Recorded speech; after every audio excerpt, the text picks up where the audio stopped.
بہادر شاہ ظفر کی لاڈلی بیٹی۔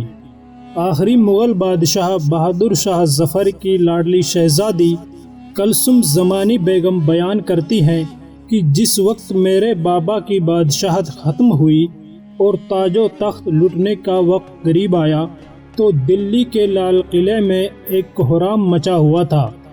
در و دیوار پر حسرت برستی تھی۔ اجلے اجلے سنگ مرمر کے مکان کالے سیاہ نظر آتے تھے۔ 3 وقت سے کسی نے کچھ نہ کھایا تھا۔ 1.5 برس کی زینت میری گود میں تھی اور دودھ کے لیے بلکتی تھی۔ فکر اور پریشانی کے مارے ہم سب اسی یاس و ہراس کے عالم میں بیٹھے تھے کہ حضرت ذل سبحانی کا خاص خواجہ سرا ہم کو بلانے آیا۔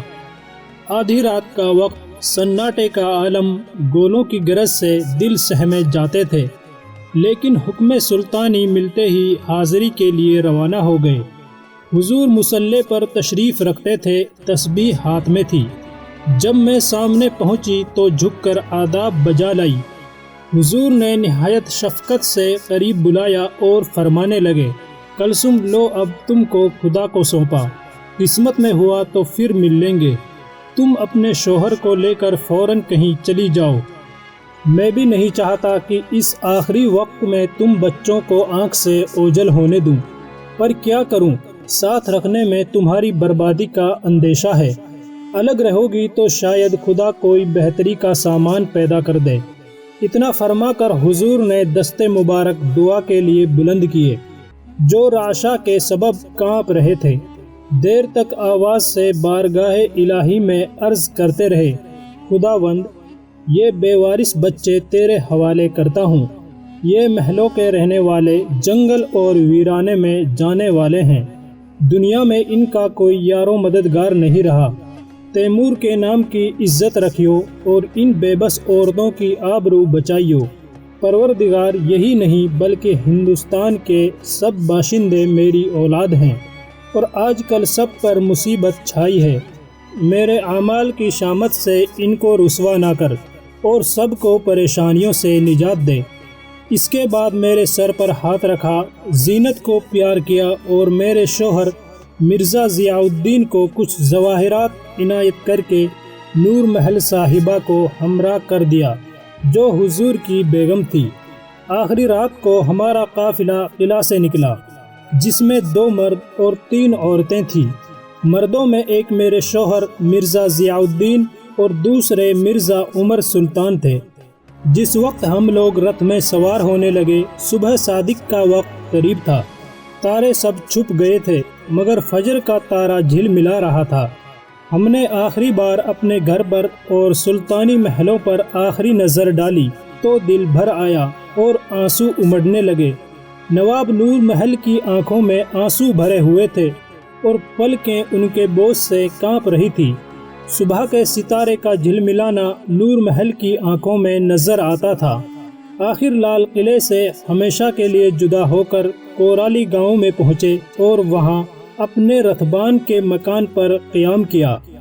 باجرے کی روٹی اور چھاچھ کھانے کو میسر آئی۔ اس وقت بھوک میں یہ چیزیں بریانی متنجن سے زیادہ مزیدار معلوم ہوئی۔ ایک دن رات کو امن سے بسر ہوا، مگر دوسرے دن گرد و نواح کے جاٹ گجر جمع ہو کر کورالی گاؤں کو لوٹنے چڑھ آئے۔ سینکڑوں عورتیں بھی ان کے ساتھ تھیں، جو چڑیوں کی طرح ہم لوگوں سے چمٹ گئیں۔ تمام زیور اور کپڑے ان لوگوں نے اتار لیے۔ جس وقت یہ سڑی بسی عورتیں اپنے موٹے موٹے میلے ہاتھوں سے ہمارے گلے کو نوچتی تھی تو ان کے لہنگوں کی ایسی بدبو آتی تھی کہ دم گھٹنے لگتا تھا۔ اس لوٹ مار کے بعد ہمارے پاس اتنا بھی باقی نہیں رہا جو ایک وقت کی روٹی کو کافی ہوتا۔ ہم حیران تھے کہ دیکھیے اب اور کیا واقعہ پیش آئے گا۔ زینت پیاس کے مارے رو رہی تھی۔ سامنے سے ایک زمیندار نکلا۔ میں نے بے اختیار ہو کر آواز دی، بھائی تھوڑا پانی اس بچی کو لا دے۔ زمیندار فوراً ایک مٹی کے برتن میں پانی لایا اور بولا، آج سے تو میری بہن اور میں تیرا بھائی۔ یہ زمیندار کورالی گاؤں کا کھاتا پیتا آدمی تھا اور اس کا نام باستی تھا۔ اس نے اپنی بیل گاڑی تیار کر کے ہم کو سوار کیا اور پوچھا کہ جہاں تم کہو پہنچا دوں۔ ہم نے کہا کہ ازارہ ضلع میرٹھ میں میر فیض علی شاہی حکیم رہتے ہیں، جن سے ہمارے خاندان کے خاص مراسم ہیں، وہاں لے چلو۔ باستی ہم کو ازارہ لے گیا، مگر میر فیض علی نے ایسی بے مروتی کا برتاؤ کیا جس کی کوئی حد نہیں۔ صاف کانوں پر ہاتھ رکھ لیے کہ میں تم لوگوں کو ٹھہرا کر اپنے گھر بار تباہ کرنا نہیں چاہتا۔ وہ وقت بڑا مایوسی کا تھا۔ ایک تو یہ خطرہ کہ پیچھے سے انگریزی فوج آتی ہوگی، اس پر بے سر و سامانی کے یہ عالم کی ہر شخص کی نگاہ پھری ہوئی تھی۔ جو لوگ ہماری آنکھوں کے اشاروں پر چلتے اور ہر وقت دیکھتے رہتے تھے کہ ہم جو کچھ حکم دیں فوراً پورا کیا جائے، وہی لوگ آج ہماری صورت سے بیزار تھے۔ شاباش ہے باستی زمیندار کو کہ اس نے زبانی بہن کہنے کو آخری تک نبھایا اور ہمارا ساتھ نہ چھوڑا۔ لاچار ازارہ سے روانہ ہو کر حیدرآباد کا رخ کیا۔ عورتیں باستی کی گاڑی میں سوار تھیں اور مرد پیدل چل رہے تھے۔ تیسرے روز ایک ندی کے کنارے پہنچے جہاں کومل کے نواب کی فوج کا پڑاؤ تھا۔ انہوں نے جو سنا کہ ہم شاہی خاندان کے ہیں تو بڑی خاطر کی اور ہاتھی پر سوار کر کے ندی پار اتارا۔ ابھی ہم ندی کے پار اترے ہی تھے کہ سامنے سے انگریزی فوج آ گئی اور نواب کی فوج سے لڑائی ہونے لگی۔ میرے شوہر اور مرزا عمر سلطان نے چاہا کہ نواب کی فوج میں شامل ہو کر لڑیں، مگر سالدار نے کہلا بھیجا کہ آپ عورتوں کو لے کر جلدی چلے جائیے، ہم جیسا ہوگا بھگت لیں گے۔ سامنے کھیت تھے جن میں پکی ہوئی تیار کھیتی کھڑی تھی۔ ہم لوگ اس کے اندر چھپ گئے۔ ظالموں نے خبر نہیں کہ ہمیں دیکھ لیا یا ناگہانی کے طور پر گولی لگی۔ جو کچھ بھی ہوا، ایک گولی کھیت میں آئی جس سے آگ بھڑک اٹھی اور کھیت جلنے لگا۔ ہم لوگ وہاں سے نکل کر بھاگے، پر ہائے کیسی مصیبت تھی، ہم کو بھاگنا بھی نہ آتا تھا۔ گھاس میں الجھ کر گرتے تھے، سر کی چادریں وہیں رہ گئی۔ برہنہ سر حواس باختہ ہزار دقت سے کھیت کے باہر آئے۔ میرے اور نواب نور محل کے پاؤں خونم خان ہو گئے۔ پیاس کے مارے زبانیں باہر نکل آئی۔ زینت پر گشی کا عالم تھا۔ مرد ہم کو سنبھالتے تھے مگر ہمارا سنبھلنا مشکل تھا۔ نواب نور محل تو کھیت سے نکلتے ہی چکرا کر گر پڑی اور بے ہوش ہو گئی۔ میں زینت کو سینے سے لگائے اپنے شوہر کا منہ تک رہی تھی اور دل میں کہتی تھی کہ الہی ہم کہاں جائیں، کہیں سہارا نظر نہیں آتا۔ قسمت ایسی پلٹی کہ شاہی سے گدائی ہو گئی، لیکن فقیروں کو چین و اطمینان ہوتا ہے جہاں وہ بھی نصیب نہیں۔ فوج لڑتی ہوئی دور نکل گئی تھی۔ باستی ندی سے پانی لایا، ہم نے پانی پیا اور نواب نور محل کے چہرے پر چھڑکا۔ نور محل رونے لگی اور بولی، ابھی خواب میں تمہارے بابا حضرت جل سبحانی کو دیکھا ہے کہ وہ توق و زنجیر پہنے ہوئے کھڑے ہیں اور کہتے ہیں کہ آج ہم غریبوں کے لیے یہ کانٹوں بھرا خاک کا بچھونا فرش مخمل سے بڑھ کر ہے۔ نور محل، گھبرانا نہیں، ہمت سے کام لینا۔ تقدیر میں لکھا تھا کہ بڑھاپے میں یہ سختیاں برداشت کروں۔ ذرا میری کلثوم کو دکھا دو، جیل خانے جانے سے پہلے اس کو دیکھوں گا۔ جل الہی کی یہ باتیں سن کر میں نے ہائے کا نعرہ مارا اور آنکھ کھل گئی۔ کلثوم، کیا سچ مچ ہمارے بادشاہ کو زنجیروں میں جکڑا ہوگا؟ کیا واقعی وہ قیدیوں کی طرح جیل خانے بھیجے گئے ہوں گے؟ مرزا عمر سلطان نے ان سے کہا کہ خواب و خیال ہے، بادشاہ لوگ بادشاہوں کے ساتھ ایسی بدسلوکیاں نہیں کیا کرتے۔ تم گھبراؤ نہیں، وہ اچھے حال میں ہوں گے۔ حافظ سلطان بادشاہ کی سمدن بولی، یہ موئے فرنگی بادشاہ کی قدر کیا خاک جانیں گے، خود اپنے بادشاہ کا سر کاٹ کر 16 آنے کو بیچتے ہیں۔ بوا نور محل، تم نے تو توق اور زنجیر پہنے دیکھا ہے، میں کہتی ہوں کہ بنیے بقالوں سے تو اس سے زیادہ بدسلوکی دور نہیں ہے۔ مگر میرے شوہر مرزا ضیاء الدین نے تسکین دلاسا کی باتیں کر کے ہم سب کو مطمئن کر دیا۔ اتنے میں باستی ناؤ میں گاڑی کو اس پار لے آیا اور ہم سوار ہو کر روانہ ہوئے۔ تھوڑی دور جا کر شام ہو گئی اور ہماری گاڑی ایک گاؤں میں جا کر ٹھہری جس میں مسلمان راجپوتوں کی آبادی تھی۔ گاؤں کے نمبردار نے ایک چھپر ہمارے واسطے خالی کرا دیا جس میں سوکھی گھاس اور پھوس کا بچھونا تھا۔ وہ لوگ اسی گھاس پر، جس کو پیال یا پرالی کہتے تھے، سوتے تھے۔ ہم کو بھی بڑی خاطرداری سے، جو ان کے خیال میں بڑی خاطر تھی، یہ نرم بچھونا دیا گیا۔ میرا تو اس کوڑے سے جی الجھنے لگا، پر کیا کر سکتے تھے؟ اس وقت سوائے اس کے کیا ہو سکتا تھا؟ لاچار اسی میں پڑے رہے۔ دن بھر کی تکلیف اور تھکان کے بعد اطمینان اور بے فکری میسر آئی تھی۔ نیند آ گئی۔ آدھی رات کو اچانک ہم سب کی آنکھ کھل گئی۔ گھاس کے تن کے سوئیوں کی طرح بدن میں چبھ رہے تھے اور پسو جگہ جگہ کاٹ رہے تھے۔ اس وقت کی بے چینی بھی خدا کی پناہ۔ پسوؤں نے تمام بدن میں، تمام جسم میں آگ لگا دی تھی۔ مخملی تکیوں، ریشمی نرم بچھونوں کی عادت تھی، اس لیے تکلیف ہوئی، ورنہ ہم ہی جیسے وہ گاؤں کے آدمی بھی تھے جو اسی گھاس پر پڑے سوتے تھے۔ اندھیری رات میں چاروں طرف گیدڑوں کی آوازیں آ رہی تھی اور میرا دل سہما جاتا تھا۔ قسمت کو پلٹتے دیر نہیں لگتی۔ کون کہہ سکتا تھا کہ ایک دن شہنشاہ ہند کے بال بچے یوں خاک پر بسیرے لیتے پھریں گے۔ قصہ مختصر اسی طرح منزل بمنزل تقدیر کی گردشوں کا تماشا دیکھتے ہوئے حیدرآباد دکن پہنچے اور سیتا رام پیٹ میں ایک مکان کرائے کا لے کر ٹھہرے۔ جبل پور میں میرے شوہر نے ایک جڑاؤ انگوٹھی جو لوٹ کھسوٹ سے بچ گئی تھی فروخت کی۔ اسی میں راستے کا خرچ چلا اور چند روز یہاں بھی بسر ہوئے۔ جو کچھ تھا ختم ہو گیا۔ اب فکر ہوئی کہ پیٹ بھرنے کا کیا ہیلا کیا جائے۔ میرے شوہر اعلیٰ درجے کے خوش نویس تھے۔ انہوں نے درود شریف خط ریحان میں لکھا اور 4 مینار پر ہدیہ کرنے لے گئے۔ اس کے بعد یہ قاعدہ ہوا کہ جو کچھ لکھتے کمتی بڑھتی اور فوراً بک جاتا۔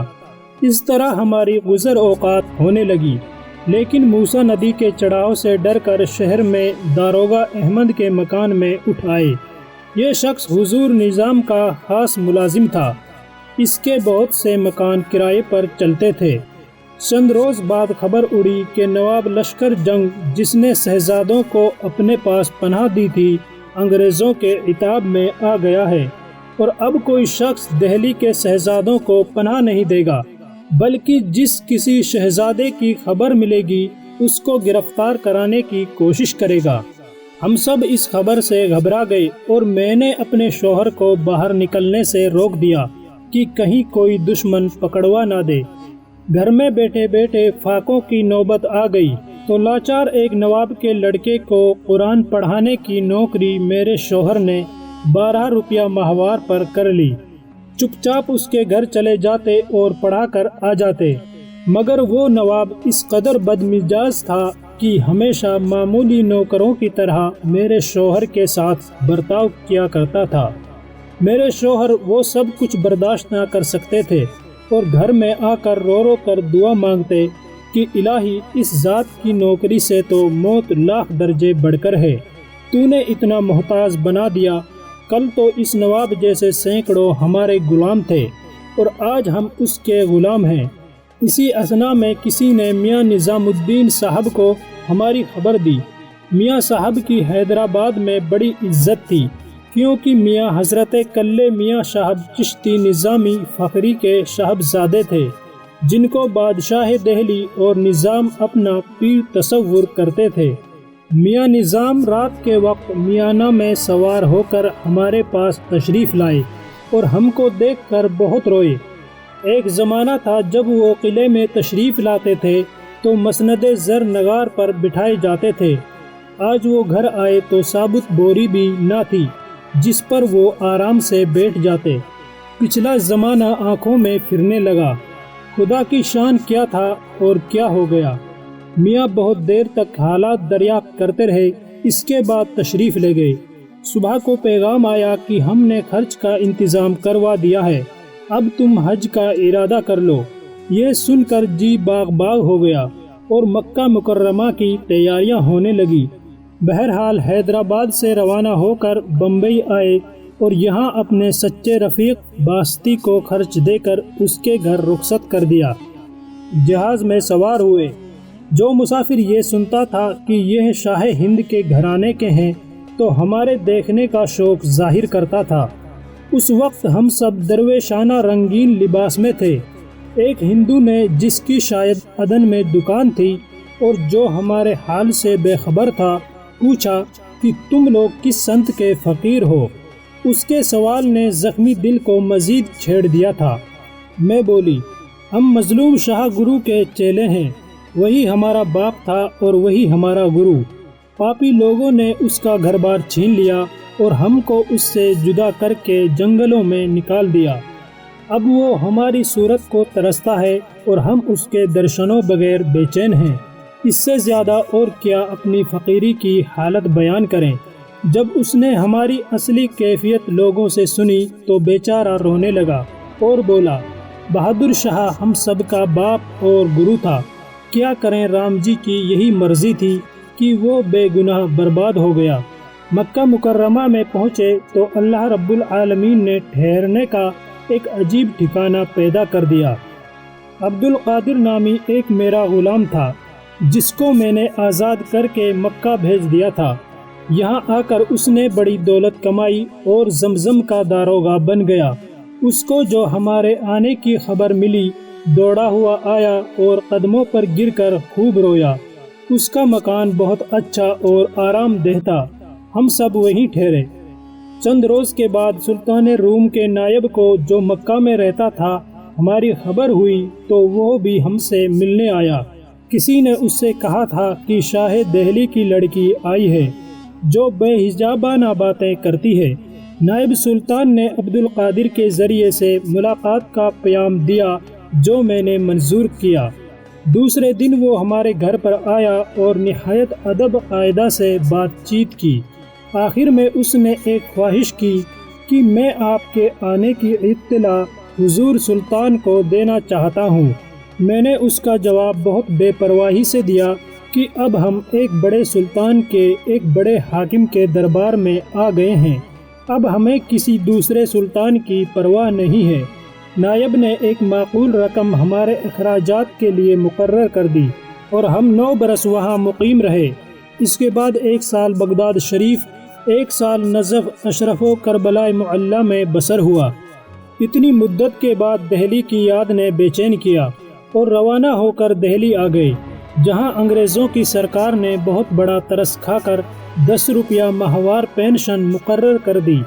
اس پینشن کی رقم کا سن کر اول تو مجھے ہنسی آئی کہ میرے باپ کا اتنا بڑا ملک لے کر 10 روپیہ معاوضہ دیتے ہیں، مگر پھر خیال آیا کہ ملک تو خدا کا ہے، کسی کے بابا کا نہیں ہے، وہ جس کو چاہتا ہے دے دیتا ہے اور جس سے چاہتا ہے چھین لیتا ہے، انسان کو دم مارنے کی مجال نہیں ہے۔ ویڈیو پسند آئی ہو تو لائک ضرور کریں اور ایسے ہی بہترین چنندہ واقعات اور قصوں کے لیے چینل کو ضرور سبسکرائب کریں۔ شکریہ۔